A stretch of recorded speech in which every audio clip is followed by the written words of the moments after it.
Thank God for the opportunity to be able to play teams like Ohio, a team that's projected to win their conference.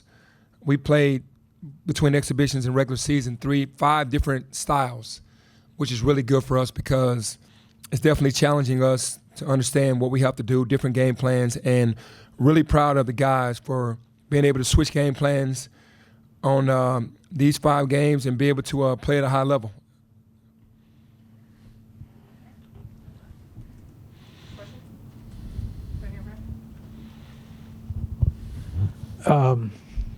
A lot to like about tonight's game. What did you like the most? Well, first of all, I like that we won because this, I know Ohio is a well-oiled machine offensively, and they're really smart.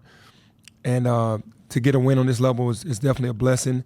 The other thing I like is that, when the chips are down, we just fight harder. We don't come out punching, but when we get down and things look a little bleak, we could turn it on at any given time and push away.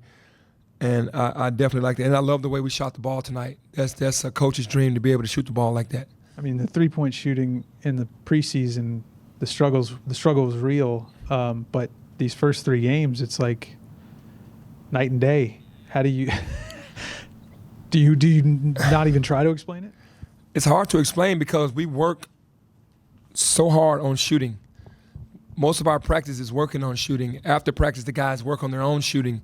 At night, they come back, work on their shooting. So this is definitely a product of the hard work that we put in as a group and as individuals, and it's paying off. I don't know what happened in those 2 exhibition games, but I'm happy to have it this way.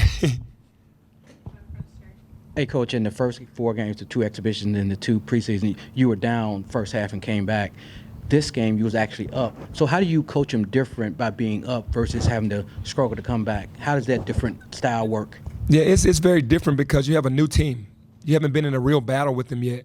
You played the 2 exhibition games, definitely helped us. But tonight, we were up 18-4, and I said, let's bury them, and then they made a run. It just takes everybody to do the right thing every single second on the floor for that to work. And then you have to match the energy.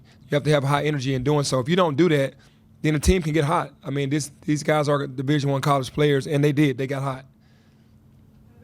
Coach, you mentioned on Thursday that PJ and Tyrese haven't been out of practice at all this week because of injuries. What does it say about them that they come out tonight and are the leading scorers for the team? Yeah, it just says a lot about their God-given talent that they could not practice all week and then come out and have monster games. Tyrese's best game by far. PJ that's just what he does on a nightly basis, just so gifted. But great to see Tyrese reap the benefits of his hard work that he's been putting in as well. Back here, Coach. Your DNA throughout your time as coach at the University of Memphis has been defense, defense, defense. This year, it seems like what's unique about this team is that when things kind of go badly for your team in the middle of a game, that they tend to press more into the defensive side of the ball instead of the pressing on the offensive side. Is that something that you can coach, or is that just in a player, in a team, the culture of a team? What does that look like? Well, in today's age, you have to coach it because no one really plays the style that we play. And these young men have come from so many different walks of life, and they've never seen this. So I have to coach it. So we coach it defense more than we coach offense in practice. And we know that you're going to win championships. If you're going to win championships, it's going to start on the defensive end, and we want our defense to start our offense. And then offensively, we're so gifted that we can make things happen, calling different little quick hitters. But defensively, you have to be so solid. And that's the difference between this year's team and last year's team. I had no defenses in around this time last year, except for man-to-man. Right now, we already have 5 defenses in, 1 zone and four different presses. So that lets you know where our mindset is.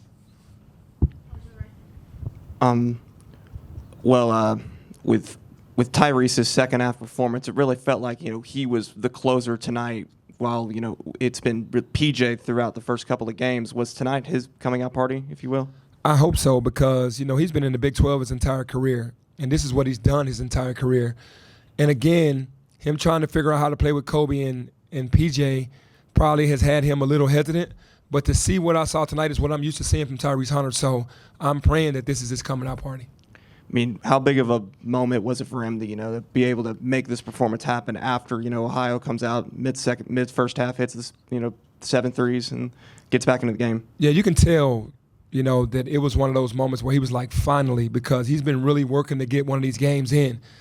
And to have that happen tonight and to do it as efficiently as he did and almost effortlessly as he did, it's just, for me, I was so happy for him because he's needed to see that ball go in for him to understand. Defensively, he's one of the best defensive guards in the country. But to see him make shots tonight was great.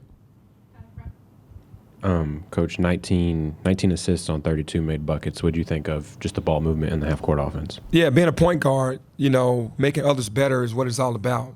And you got to share the basketball. The ball has to hum. It has to move. And when the guys do that, it just makes it harder to guard us, especially when we're knocking down shots. It makes a team have to really plan differently against us because they can't just shrink the court. And, when we keep preaching to the guys to move the basketball, and they're doing a great job of that. Hey, Penny, the first couple of games, first half, the offense was like rickety. But today it seems like it's getting a smoother flow. How close is it to getting to where you want to be smooth for 40? I think that's just a rhythm that the guys have to get in the beginning of the game because we don't know if teams are going to try to play us physically and bump us off all our routes, switch everything to try to take things away. And once we start feeling that out, when you have a team that's been together, you start getting a lot of back doors. Right now, we're still trying to fight to get the basketball. Well, lets us know that we're not ready for that level yet. So it takes us a minute to get accustomed to what teams are doing. And once we figure it out, then we can start doing those things to help us score easier. And that's what's been happening at the beginning of the games. Penny, you mentioned after the UNLV win that kind of the need to play the reserves more. What were your thoughts on what you got from those guys, Baraka, Jared Harris, and P.J. Carter today in this game? Yeah, those guys, we're relying on those guys so hard. It's not fair to them because they're not playing consistent minutes. They're in and out. But that's just what comes along with the job right now. PJ came in right away, made a big three. Baraka's energy is massive. And Jared, he's just trying to figure it out as a freshman. But he's going to always play hard. He's always going to give you what he has. So at the end of the day, we got to figure out in practice how to work those guys in more because we can't keep playing these guys large minutes if we're going to be successful with the style that we're playing. A couple questions. Dink Yates, what did you think about 5 points, 2 rebounds in 3 minutes? Yeah, Dink earned more minutes tonight. He's always worked hard. The care factor is there, and he can play. We've been trying to give these other guys an opportunity to get a rhythm, and all he does is come to practice every day and work his butt off. And we're trying to get him up to speed, and he's talked about, trying to get rid of bad habits. But one thing he can do is shoot. He can defend, and he can rebound. And showing that tonight, he'll definitely get more minutes. He's confident. We talk to him all the time, show him film, and keep his confidence high. And he understood what was going on with the rotations. And when he got his moment, he was ready for his moment. So that earned him more minutes. And is there any part of you on a night like tonight that just says we did exactly what we were supposed to do?